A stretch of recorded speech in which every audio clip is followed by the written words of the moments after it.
Mari Bapak Ibu sekalian yang terkasih, kita mempersiapkan hati dan pikiran kita berdoa. Kita berdoa. Tuhan, kami butuh kasih-Mu, karena kasih-Mu lah yang mengangkat kami. Kasih-Mu lah yang mengubah hidup kami. Kasih-Mu lah yang memberikan kepada kami kekuatan untuk menjalankan perintah-Mu. Dan kasih-Mu lah yang membuat kami mampu untuk menyatakan siapa Engkau pada sesama kami. Jadi biarlah kasih-Mu menaungi kami, menaungi hati dan pikiran kami, memberikan kami kedamaian dalam hati kami, memberikan kami hati yang taat, sehingga ketika Kau berkata-kata dalam firman-Mu, dalam hati kami, dalam pikiran kami, kami tidak diam saja, tapi kami sungguh dapat menyambut firman-Mu itu dan melakukan firman-Mu itu dalam hidup kami, sehingga hidup kami sungguh menjadi berkat bagi sesama kami. Tolong kami Tuhan dalam keterbatasan kami, karena kami manusia yang punya beragam kelemahan. Tapi bersama dengan Tuhan, kami percaya kami bisa melakukan hal-hal yang baik, hal-hal yang indah, hal-hal yang membangun di tengah kelemahan kami sekali. Tolonglah kami ya Tuhan, kasihanilah kami.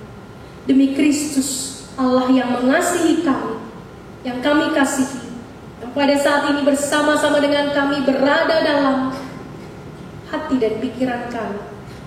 Kami berdoa, kami memohon. Amin.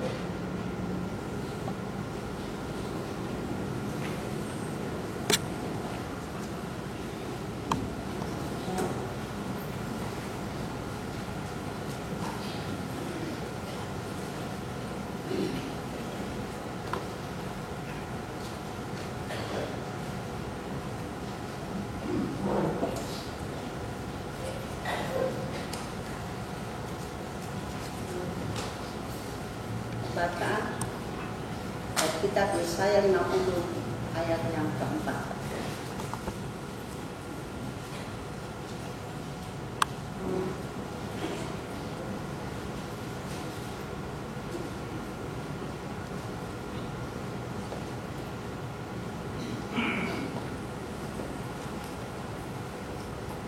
Tuhan Allah telah memberikan kepadaku lidah seorang murid, supaya dengan perkataan aku dapat memberi semangat baru kepada orang yang letih lesu. Setiap pagi ia mempertajam pendengaranku untuk mendengar seperti seorang murid. Tuhan Allah telah membuka telingaku, dan aku tidak memberontak, tidak berpaling ke belakang. Aku memberi punggungku kepada orang-orang yang memukul aku, dan pipiku kepada orang-orang yang mencabut janggutku. Aku tidak menyembunyikan mukaku ketika aku dinorai dan diludahi. Tapi Tuhan Allah menolong aku, sebab itu aku tidak mendapat noda. Sebab itu aku meneguhkan hatiku seperti keteguhan gunung batu, karena aku tahu bahwa aku tidak akan mendapat malu. Dia yang menyatakan aku benar telah dekat. Siapakah yang berani berbantah dengan aku? Marilah kita sambil bersama-sama. Siapakah lawanku berperkara? Biarlah ia mendekat kepadaku. Sesungguhnya Tuhan Allah menolong aku. Siapa yang berani berkatakan aku bersalah? Sesungguhnya mereka semua akan memburuk seperti pakaian yang sudah kusam. Lemak akan memakan mereka. Demikianlah sabda Tuhan.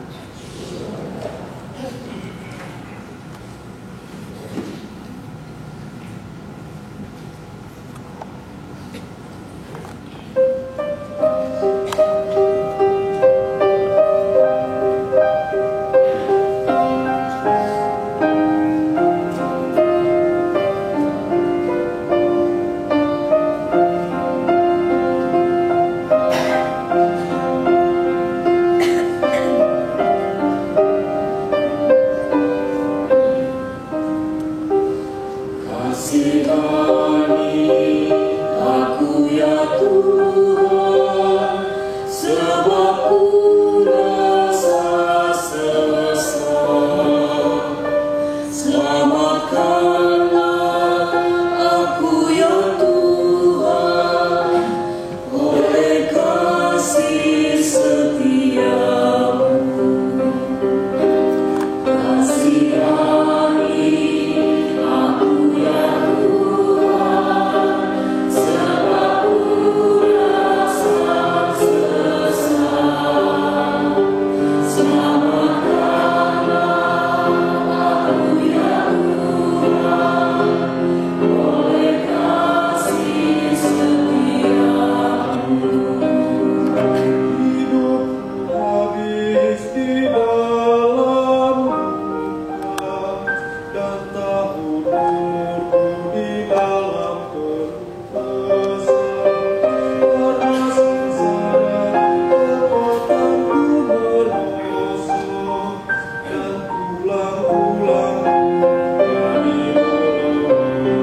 Pembacaan kedua terambil dari Filipi 2 ayat 5 sampai 11.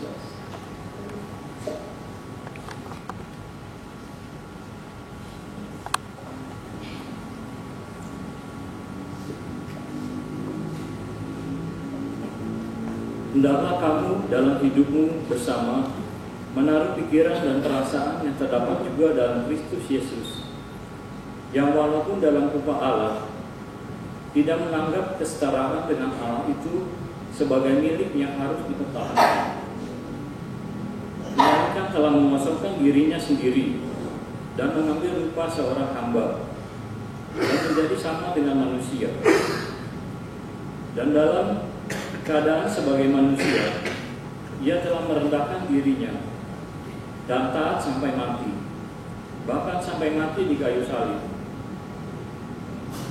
Itulah sebabnya Allah sangat meninggikan dia dan mengaruniakan kepadanya nama di atas segala nama, supaya dalam nama Yesus bertukuk lutut segala yang ada di langit dan yang ada di atas bumi dan yang ada di bawah bumi, dan segala lidah mengaku Yesus Kristus adalah Tuhan, bagi kemuliaan Allah Bapa.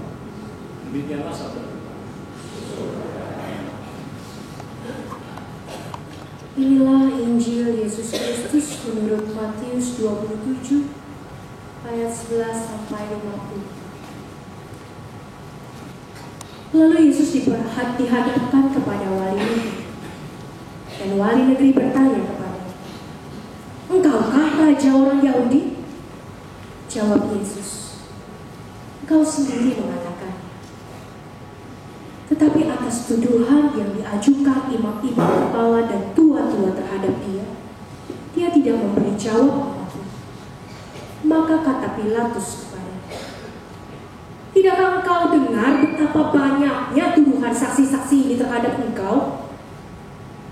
Tapi ia tidak menjawab suatu kata pun, sehingga wali negeri itu sangat heran. Telah menjadi kebiasaan bagi wali negeri untuk membebaskan satu orang hukuman pada tiap-tiap hari raya, itu atas pilihan orang lain. Dan pada waktu itu ada dalam penjara seorang yang terkenal kejahatannya, yang bernama Yesus Barabas. Karena mereka sudah berkumpul di sana, Pilatus berkata kepada mereka, "Siapa yang kamu kehendaki kubebaskan bagimu? Yesus Barabas atau Yesus yang disebut Kristus?" Ia memang mengetahui bahwa mereka telah menyerahkan Yesus karena dengki. Karena Pilatus sedang duduk di kursi, ketika Pilatus sedang duduk di kursi pengadilan, istrinya mengirim pesan kepadanya, "Jangan kau mencampuri perkara orang benar itu, sebab karena dia aku sangat menderita dalam mimpi tadi malam."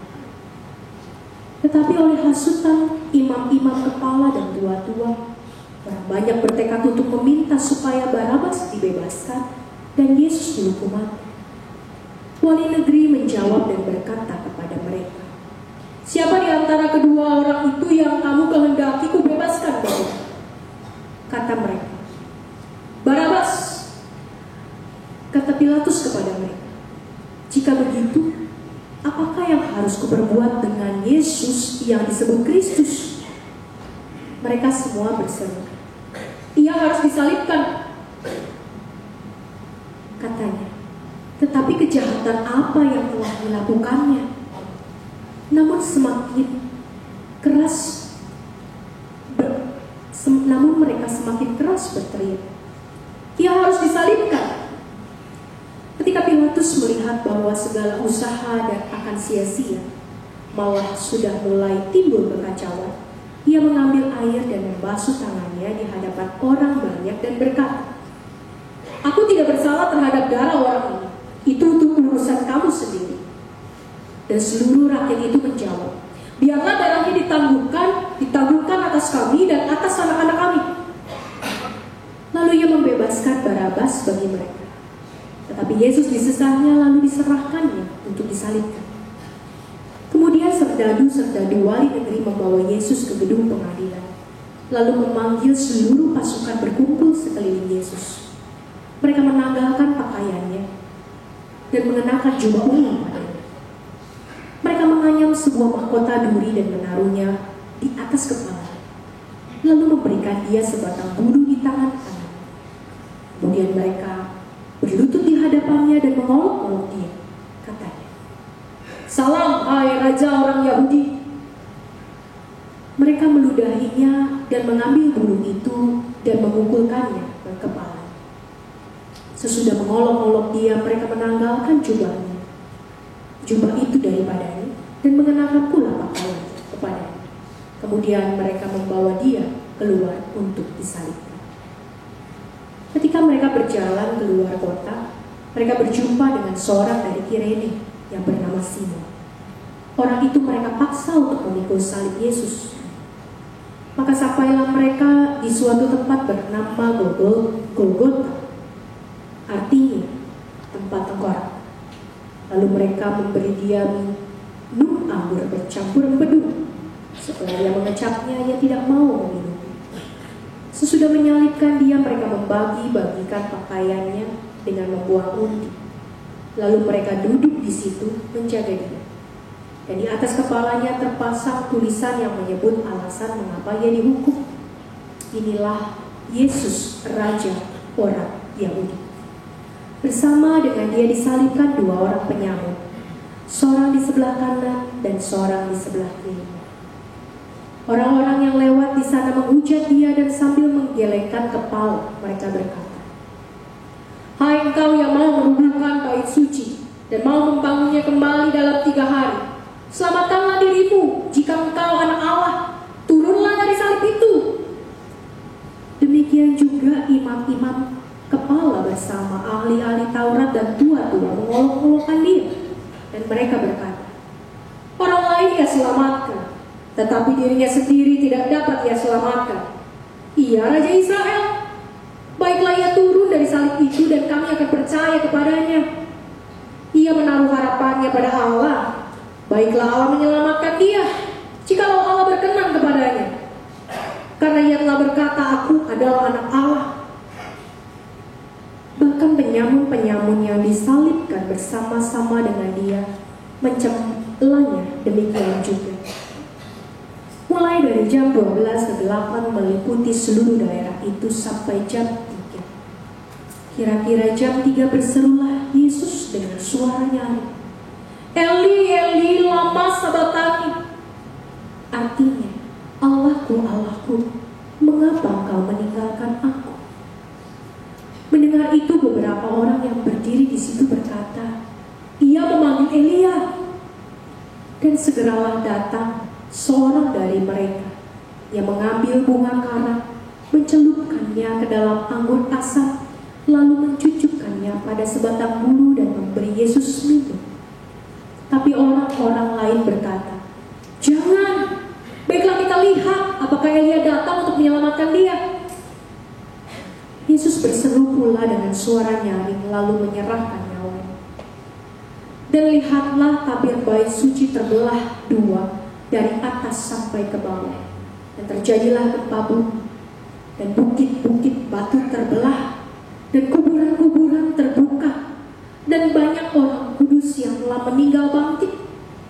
Dan sesudah kebangkitan Yesus, mereka pun keluar dari kubur, lalu masuk ke kota kudus dan menampakkan diri kepada banyak orang. Kepala pasukan dan prajurit-prajuritnya yang menjaga Yesus menjadi sangat takut ketika mereka melihat gempa bumi dan apa yang telah terjadi, lalu berkata, "Sungguh, ia ini adalah anak Allah." Demikianlah Injil Yesus Kristus. Berbahagialah setiap kita yang mendengarkan firman Tuhan, memelihara dan melakukan. Usaha.